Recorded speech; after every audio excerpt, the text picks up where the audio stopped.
Welcome back to the Violence Casual podcast.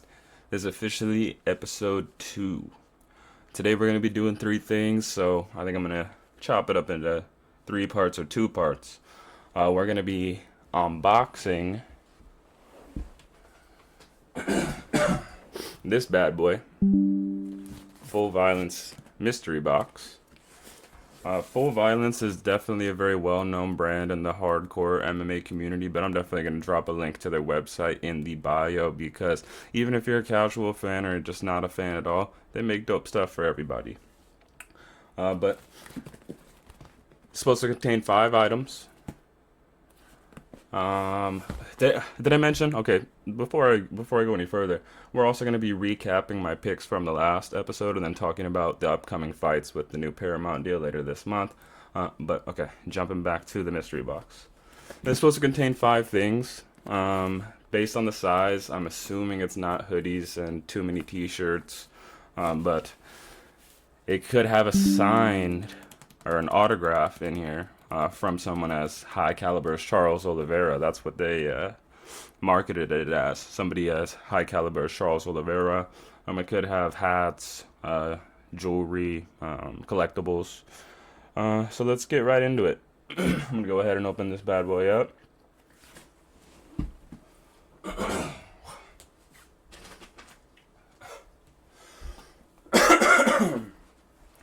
Excuse me, hopefully those coughs don't come through so abrasive.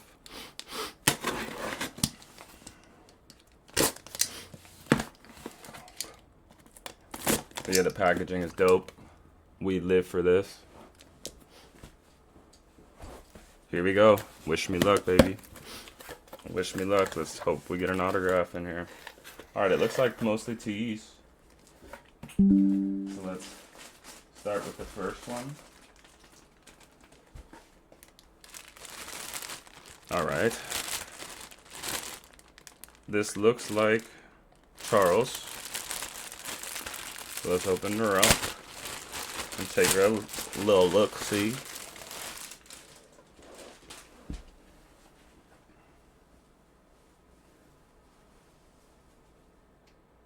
This is Charles.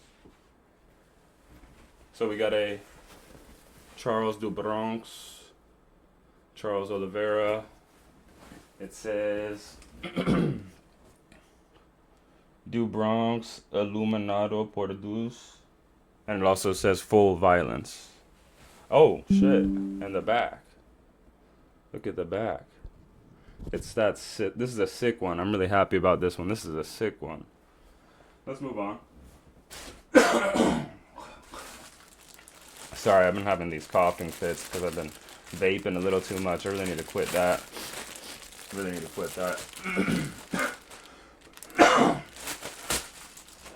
Man, this first part's gonna suck because I'm coughing so much. I apologize. So it looks like we got a Jean Silva, one of my favorite fighters actually at the moment. I love the Fighting Nerds. It's pretty sick. This is him when he does his thing where he hangs on the cage and barks like a dog before his fights. That's pretty sick. No signature yet.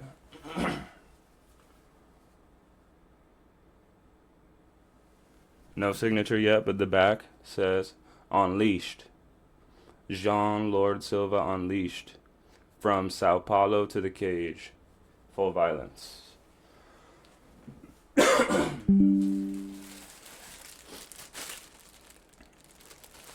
Alright, and this one looks like a Dustin Poirier shirt.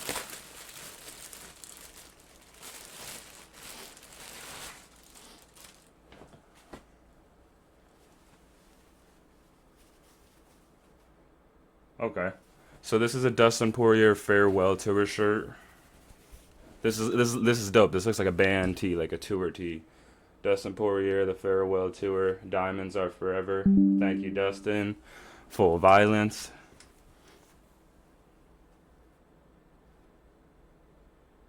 The backside shows all of his UFC fights and dates. Uno Mas. New Orleans. Referring to his final fight for the BMF against Max Holloway. No signatures yet, but I'm loving all of these.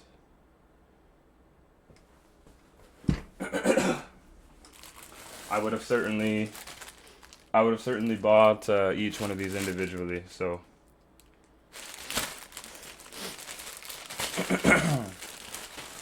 the next one we got.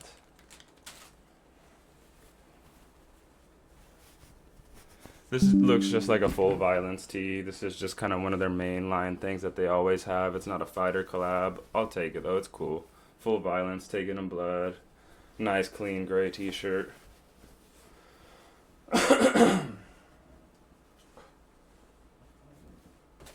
And so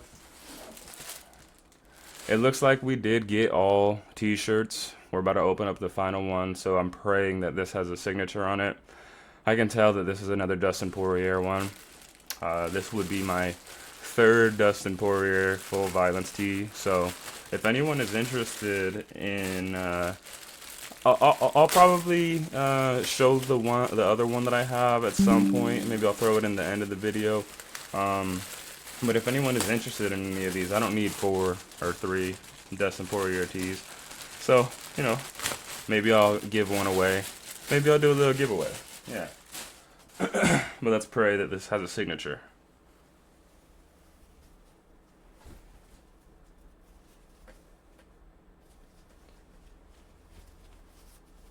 No signature, so we did not get lucky. The Last Dance, the Diamond Era. Nothing on the back. Well, I'm very happy with the box. I really wish I would have gotten a signature, but of course, I imagine those are pretty rare. Let me just run through real quick again. So we got The Last Dance, Dustin Poirier, blank black tee on the back. We got the Full Violence, plain gray tee, Taking in Blood. Oh my gosh, my orientation is off.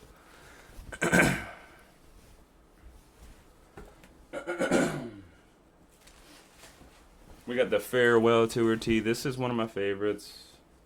It's like I said, it's like a band tee. It's got all the dates on it. This is a dope one.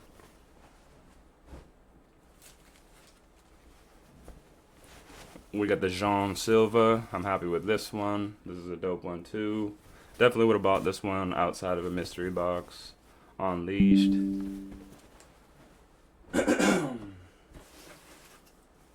And the first one we opened was the Charles du Bronx, Oliveira, Illuminato, Pordus, Full Violence. And then this one I really like the back. It's got super sick, shows Charles' all of his new tattoos and everything. So I'm really happy with that. Shout out to Full Violence. You can get one of those mystery boxes for $125. I'm not sure if they're still available, but you know, it's worth it if you're a hardcore fan of MMA. And even if you're not, I would check out Full Violence. I'll put a link to their website in the description. And I'm going to go ahead and cut this segment, and I will clip together my recap of my picks for the last event. Alright, we are back now. I'm going to go ahead and recap my picks from the last video. Gotta use my notes here. My memory is terrible, dog. But let's start with, of course, the first fight of the night. I actually said that Teresa Bleda was going to win by knockout. So I did call the knockout in that fight, but I picked the wrong woman there. Moving on. Like I said on the last episode, don't know too much about either of those fighters. Kind of was a shot in the dark, and same with this fight here. I actually picked Alan Fry Jr. I didn't pick a finish method, but I did pick the wrong fighter there. So that's so far 0-2. But then we did say Luana Santos would win. I did say by submission, but she looked beautiful. She looked great on standing up. I was expecting it to be a lot more ground game. There was a lot of control time, but I was expecting that to be her better side of the fight, and she looked really great on the feet. So, and she looked beautiful doing it. Beautiful doing it. Once again, you know, like I said, I'm 26. I think she's 25. Come on. Luana Santos, where you at? Where you at? Okay. So we did get Luana Santos correct. We did pick Steve Asplund Titties, and we did pick him by KO. So we got a correct fighter here and a correct method of finish. We did pick Joe Anderson Burrito. I don't think I picked a method of finish there, but that's another correct fighter. We did say Yaroslav. I don't think. Oh, I said by decision, but he won by submission. So that is a incorrect method of victory, but once again another correct fighter. So Jillian Robertson fight was canceled, but Jillian Robertson would have won. So I'm gonna give myself a half a point there. Once again, we got the incorrect fighter here. This was a split decision. I took Lance Gibson Jr. and I did say by finish just because I thought Bobby Green has been finished a lot recently. I think he's 39. I didn't think I really didn't think that Bobby Green was gonna stay out of this one, get out of this one with the consciousness. But I was wrong. It was a split decision. The numbers I don't really think do this fight justice. This was a great fight. Lance Gibson Jr. had his moments. Obviously, was a split decision. It looks like the judges gave him the second round, and I think that he was actually tied up in that third round until Bobby Green got on top and just peppered him up. Lost, I think, in the last few minutes of that fight is why Lance Gibson Jr. did not win that fight. But King Green looks very impressive at an old age. I'm not ready to count him out of any fight just yet. I'm always excited to watch Bobby Green fight. So we did take Kennedy and Cheku. I do think I said by KO, but this fight ended in a draw. So because of... I'm going to give myself a scorecard at the end of this. But because of the way that a draw voids a money line pick on DraftKings, I'm going to consider this a correct fighter pick. Because it wouldn't break your parlay if you put him in their money line. Now we did say Melquizal Costa. I still don't know how to pronounce his name. We did say that he was going to win by submission. Now, he did not seen his fireworks, whether it's on the ground or, in this case, standing up in the first minute and 14 seconds. And we did take our Fighting Nerds boy, Cisari Olek, but we did take him by KO. He did win a dominant unanimous decision. As you can see, it was a 27-30 on all three judges' scoring cards. So, very dominant decision against a good fighter. And I think this guy, I know his brothers fought in the UFC for a little while, but I think this guy maybe has only fought 2 or 3 times. So, very impressive start to his career. Here's another one I'm going to have to show the highlight for. So I did take Kevin Vallejos, but I thought that Giga was going to be able to keep him at range. I think he, look at the numbers there.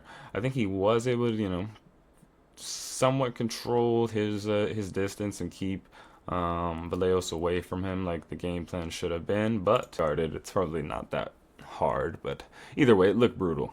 And I'm very excited about the future of Kevin Vallejos. I was very impressed with what I saw. Very impressed with what I saw. And so in the main event, we took Manal Cop. We decided to take Manal Cop by decision. If you go back to the video, my first choice was knockout. But the reason why I did not take the knockout is because Brandon Royval is a dog and he's got a chin. I didn't think that Manal Cop was going to crack his chin, let alone in the first round the way he did. Let's watch this highlight. Okay, so yeah, that's a recap of my picks for the last fight. Let me see if I can give myself a quick scorecard. So I got a correct fighter 1, 2, 3, 4. I'm calling that 5, 6, 7, 8, 9 out of 1, 2, 3, 4, 5, 6, 7, 8, 9, 10, 11, 12. So that's 9 correct fighters out of 12. I'm very impressed with that. I did correctly pick the Knockout by Steve Asplund, and every other prop that I picked was actually did not hit. So I don't get a lot of points for props there. So that's 9 for 12 for fighters, 1 for 12 for props. We'll hit better on the props next time. Yeah, we'll hit better on the props next time for sure. I mean, we got bigger cards coming up where I know a lot more about each fighter, and so we're gonna segue into that. We are going to talk about the announced fights that are coming up here. Just because we have such a drought, it's still going to be like, it's almost the new year, so it's still going to be like 3 weeks, almost 4 weeks until we see a UFC fight. Oh, this isn't, these aren't the announced fights. I'm trying to find the schedule. Oh, okay. It's because there's no fights in 2025. Alrighty. So, let's start with the Gaethje Pimblett card, the fights that have been announced so far. I'm not going to make too many predictions as far as props, rounds, things like that, but I am going to talk about the fights that I'm the most excited for, and I might make fighter picks early. I'm definitely going to come back closer to fight week for each one of these cards and put my official picks in and dive deeper into them. But I do really like watching Ricky Turcios fight. I have seen Smotherman fight a few times here. So, that's a really good fight to open up the card. Right away, I'm taking Josh Hawkett on this one. I think he's looked incredible. Much younger fighter. I don't know much about Denzel Freeman, to be honest with you, but Josh Hawkett is also a ex-49er. I'm not sure if he ever played regular season or if he was just on the practice squad, but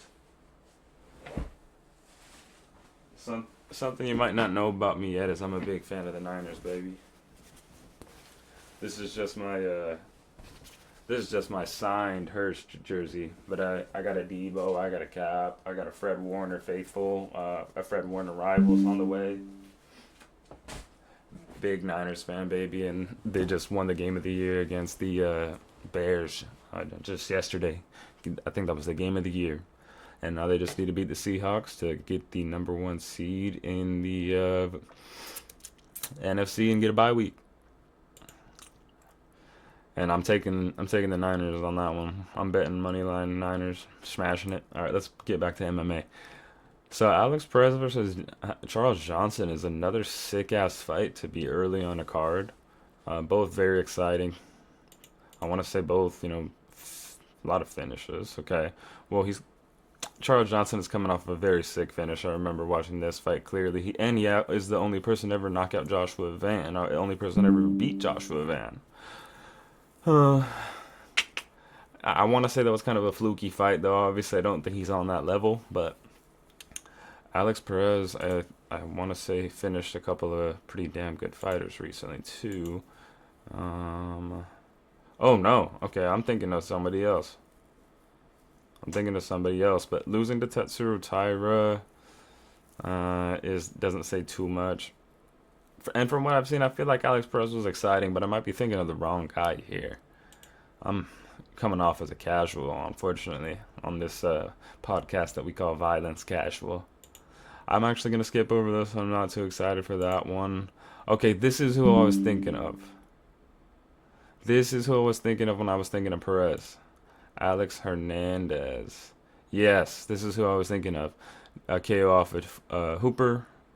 He's on a 4-fight win streak. Halberd, Alaba, KO of Hooper, and a KO of Ferreira.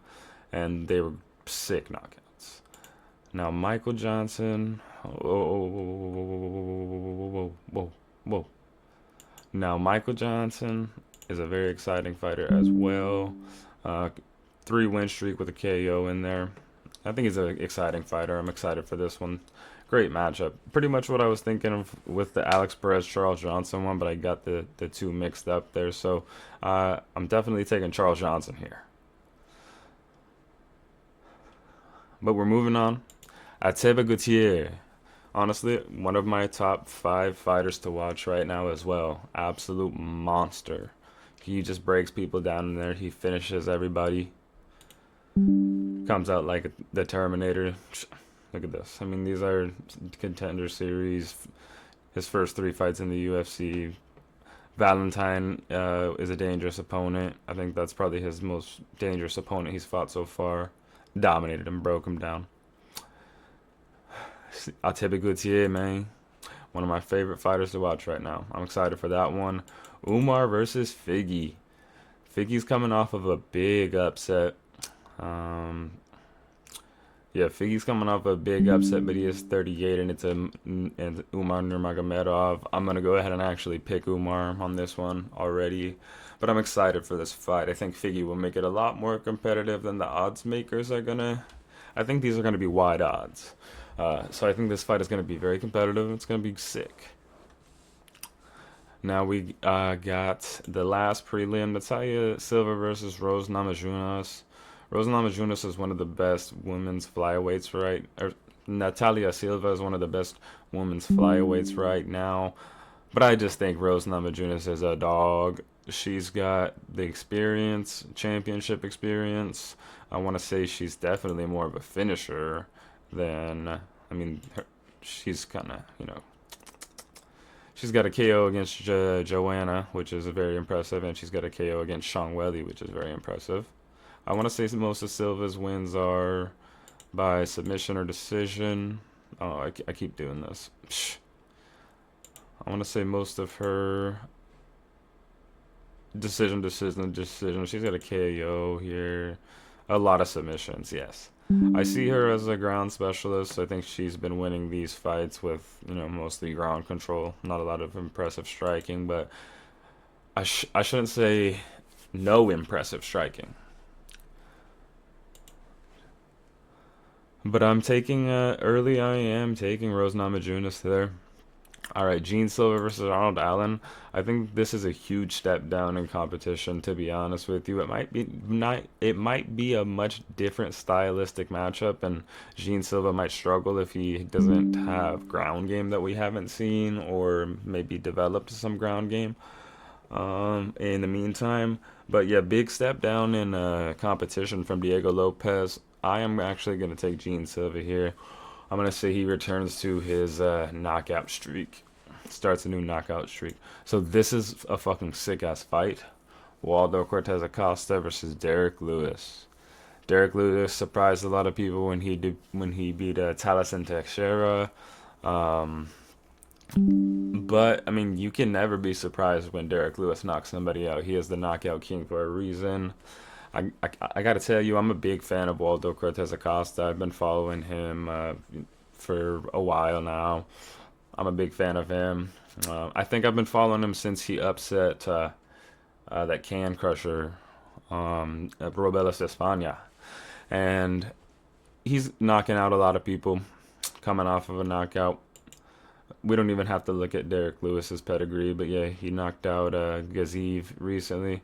Knocked out one of Tom Aspinall's training partners. He fights very often. He knocked out Ryan Spann, but everyone knocks out Ryan Spann. He lost a unanimous decision to Sergey, which you can never be mad about, man. Sergey is an absolute dog. Now, for this to be the third fight on this card is insane. Everybody's a big Sean O'Malley fan. He was one of my favorites at one point. I still really love to watch him fight, but we've only seen him fight Marab his last 2 fights, and he got dominated, and his ground game got exposed. So I'm not going to say he's dropped very far in my rankings necessarily because of that. But yeah, everyone's a Sean O'Malley fan. Everyone loves Sean O'Malley, even casual fans. Song Yadong is a young, dangerous fighter, but O'Malley's got a lot of reach on him. O'Malley is definitely the better striker. O'Malley's one of the best strikers in the UFC. Only three losses, two of them to Marab and one to Cheeto, which was a TKO loss because of an injury. Let's take a look at Song Yadong's recent fights. I mean, he's got a few losses in here. Peter Yan and Sanhagen don't say much. But also beating Henry Cejudo in 2025 doesn't say much either. I'm taking O'Malley early. I'm definitely taking O'Malley early. I think he gets out. I think he gets back to his knocking people out ways as well. Now I gotta tell you, I love Amanda Nunes, and I actually do really like Kayla Harrison as well. I've been following her since her PFL days, but something about me tells me this fight is not gonna live up to the expectations that we're putting on it. I think Kayla Harrison is gonna beat Amanda Nunes. I think Amanda Nunes is the more skilled, well-rounded fighter, but long layoff. Kayla Harrison's judo and wrestling have been very impressive and dominant in the UFC and in the PFL. I think her game plan is going to be just to take her down, put her up against the cage, judo flipper, fucking get on top. I think it's going to be a decision victory for Kayla Harrison. I just think too long of a layoff for Amanda Nunes to come back and fight such a dangerous opponent. We have a lot of fights to talk about, so we're going to move on to the main event here. I'm not going to take a pick on this one, but obviously this is a very exciting fight. Paddy has shown some amazing striking and finishing ability in recent fights, but he started off as being known as a ground specialist. Justin Gaethje is a wrestler, wrestling background, but obviously he likes to stand up and fucking bang. So we'll see how this one goes. I think that their ground game is going to neutralize each other's. Um, I could see Paddy getting lucky with a submission, but I don't think he's going to knock out Gaethje. I think if they do, I'm not going to make a pick, but I think that if they do stand up the whole time and Paddy doesn't decide to try to take him down and chase a submission, I do think Gaethje could win this one. But I'm very excited, very exciting. I just wish it was Ilya and Paddy or Ilya and somebody else, but unfortunately, Ilya is out for an indefinite amount of time. All right, let's move on to the next big card. We don't have too much to talk about on this one, to be honest, because nah. I'm not even gonna talk about these fights. Like, who knows who these people are? Um, I do know Aaron Tau from the Contender Series or the Contender Series, I believe. Maybe the Ultimate Fighter. I do know Colin Offley, pretty exciting to watch if I remember correctly. Let me check out his most recent fights real quick. Um, uh, I mean, he's a good fighter. Maybe I'm thinking of the wrong person because it doesn't look like there was too much excitement on his end recently.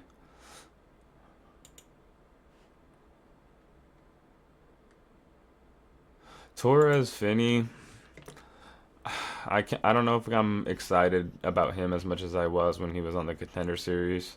I thought he was going to be a very dominant wrestling style middleweight, maybe even somebody who can get inside and knock people out. But he looked bad in his last fight. Looked really bad in his last fight. I don't think he's UFC ready.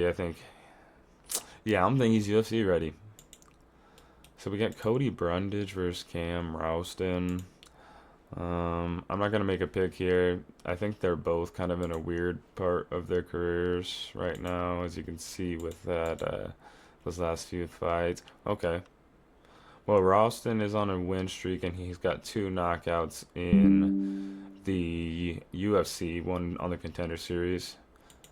I'm, I'm actually gonna make an early pick on Cam Ralston as well, seeing Cody Brundage's last five fights.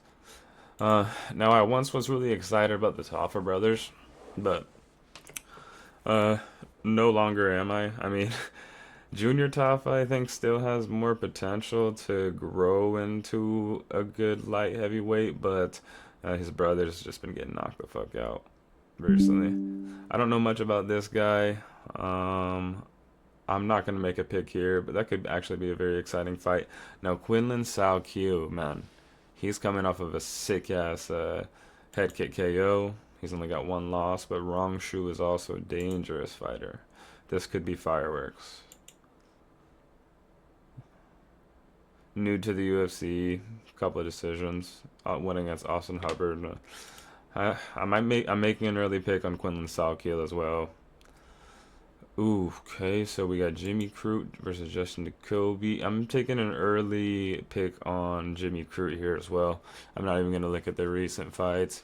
Jimmy Crute, I don't know if a lot of you know, but I believe that Jimmy Crute actually, before he took a few years off, he was a top 15 pound for pound fighter, I believe. I might be wrong, but he was I think he was a ranked pound for pound fighter. Now we got Taliesin Teixeira versus Tai Tuivasa. Yeah, Tai Tuivasa's done. Look at that reach advantage. Teixeira has been destroying everybody except for Derek Lewis.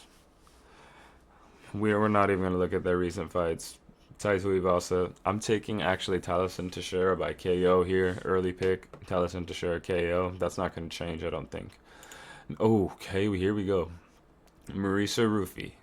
One of the most exciting fighters to watch. Incredible striker. He kind of got exposed on the ground in the BSD fight. And he's going up against the opponent, Rafael Fiziev, who actually is great on the ground as well. So that might be another struggle for him. But as you can see, Fiziev has been struggling in his last few fights.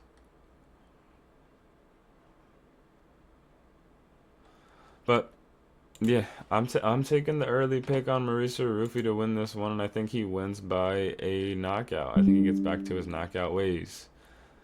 And here we are at Dan Hooker and Benoit Saint Denis. That's a very exciting fight. This is a very hard one for me to pick. I'm gonna make a pick on this one today, but I gotta say this could be a brawl. I think Benoit Saint Denis has the edge on the ground, right, in the wrestling department and everything. Coming off of that knockout against Bernal Dariush doesn't say too much, but I think Benoit Saint Denis is an animal. I just think, that Dustin Poirier fight knocked him off track, and then he got dominated by an incredible grappler in Renato Moicano, and the doctors had to step in, but he was surviving those shots. He's got a chin, he's a dog, so does Dan Hooker, so this one could be fireworks, but I'm going to take an early pick on this one. I think I'm going to go Benoit Saint Denis by decision here. And then we have the championship fight, which is a rematch. This breaks my heart to say, but I don't think Volk wins this one. I think that Volkanovski's time as a champion is over. And he's one of my favorite fighters of all time, so this hurts me to say. I'm really happy that he came back the way that he did from the Islam and the Ilya fights to, win a dominant decision against Diego Lopez and get his belt back. But I just don't see him winning this time. I think Diego's game plan is going to be different. The way that he fought against John Silva was absolutely nuts, even though I think Jean was winning that fight until he got hit with that elbow. And even then, a lot of people would argue this with me, but I think it might have even been a little bit of an early stoppage. I think that Silva was still moving, just he was very bloody. It was the optics. But yeah, I'm actually going to take the early... I'm going to take the early pick on Diego Lopez, and as sad as it is to say, I think he's going to finish Volk. I think it's going to be a knockout. I might drop some tears. So let's see what else we got here to talk about. It's probably not too much, really. I don't really care about these fights, if I'm being honest with you. Yeah, I'm going to move on to the next ones that are announced. I think Batista versus Vinicius is an exciting fight. I want to say this guy's a fucking finisher. I'm wrong. Yeah, a couple KOs in the UFC, some decisions. He beat a Nurmagomedov. I'm gonna stop there. Mario Batista is a very overhated fighter. He looked great in the fight against Patchy Mix. He looked really good in the Aldo fight, even though he was held him up against the cage. A lot of people didn't like that. But beating Jose Aldo, and Jose Aldo was still very good in 2024. He was still very good even when he retired recently. I think he's an all-time fighter. Um, Man, I'm gonna take actually Oliveira. I'm gonna take Oliveira, and I'm actually gonna say that I think this is gonna be a knockout as well. Strickland versus Hernandez, man, that's a very exciting one. Um, I'm gonna try to be quick with the rest of these, to be honest with you, because I'm not trying to make too many predictions, and I feel like this is getting to be a long episode here. But this is a very very hard fight to choose. Very exciting. I don't think I'm gonna. I don't think I'm gonna make a pick here, but very exciting. I think obviously Sean Strickland's game plan is gonna be to box and tie box and keep Hernandez away from him. Hernandez's game plan is gonna be to get control of him, take him down. Now Ode Osborne has got some very impressive knockouts recently. I think he's also been knocked. Oh man, I have been so wrong on this episode. Jeez.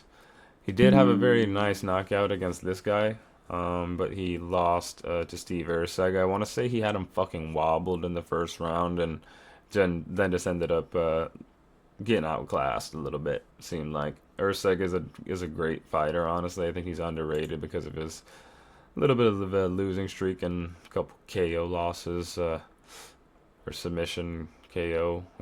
I don't remember. But there's no other fights announced there. But that's obviously big. Not too excited about this, to be honest with you. I like Brandon Moreno. I think Brandon Moreno's gonna win this one, though. I think Brandon Moreno's gonna win this one. I think he's just gonna outbox him. So this is gonna be the last thing that we talk about tonight. There's some really good fights announced for this one here. Max Holloway versus oh wait, yeah, Max Holloway versus Charles Oliveira for the BMF belt. This is a really hard one to call. I love both of these fighters. I'm just excited to watch this one. I think Charles learned from the Ilya fight, and I think he's going to implement a more Charles-style game plan that includes, some very unpredictable striking, but also, ground game. He's going to try to get Max on the ground because that's where he knows he has the advantage. I don't think he wants to lose another title fight, even though it's the BMF belt. So I think he's going to be way more measured than he was in the Ilya fight. Max can kill anybody, though. Max can outbox anybody. One of the greatest boxers in the history of the UFC, obviously. So that's going to be one to watch. Ciao Varallo versus Rainier de Ritter. I'm going to take an early pick on Ciao to get back into the winning column, and I think that he's actually going to knock out de Ritter. I was very excited about de Ritter for a little while, but man, losing to Brandon Allen the way he did and basically looking like he quit on the stool, I'm not very sold on him. Obviously, he's got some insane striking, insane ground game, but a lot of reach. I just think Chow's a monster. I just think Chow's going to overpower him, finish him probably up against the cage, push him back with set up a few combos and push him back, finish him against the cage. I'm going Chow knockout. Now, Renato Moicano versus Brian Ortega. I'm not too excited about this one, to be honest. I like both of these guys, but Ortega, I think, is on his way out here. Moicano, I think, is in his prime, even though he's a little bit older. I'm going to take the early pick on Moicano, but I'm not sure if this is going to be an exciting fight. I'm not too excited about that one. Paulo Costa versus Bruno Ferreira. I mean, I always like watching Costa fight. He's usually pretty exciting. To be honest, I don't know too much about Bruno Ferreira. I think he's newer to the UFC. I could be wrong. Ooh, another time where I'm wrong. He's been in the UFC since 2022. Damn. He lost to Abus, and then, a sub against Petrosian. He did just recently beat Marvin Vettori. I did watch that fight live, so. I think I'm going to take the early pick on. This could change by the time by the time we get closer to this fight. But I think I'm gonna take the early pick on Ferreira, man. I think he's gonna finish Costa. I just have a feeling there. We're not talking about the Cody Garbrandt fight. So that's actually gonna wrap up this episode. I hope you enjoyed, the unboxing and the recap. I know that me just kind of talking about these fights and not predicting much, probably isn't the best content, but uh, we're in a drought here. We're in a drought here. You know, we're in a big drought here. So I'm not sure what I'm gonna be doing for the next few weeks. Maybe Yeah, I'm not sure what I'm going to be doing for the next few weeks. This might be the last episode for a few weeks, to be honest with you. So I hope you enjoyed at least some of it. Give me, a subscribe, give me a like, share me with your friends. I'm going to keep doing this. Like I said, we're in a drought, so it's going to be stale for a little bit, but I'm going to keep doing this. So I'm signing off. That was episode 2 of the Violence Casual podcast. Thank you very much for watching.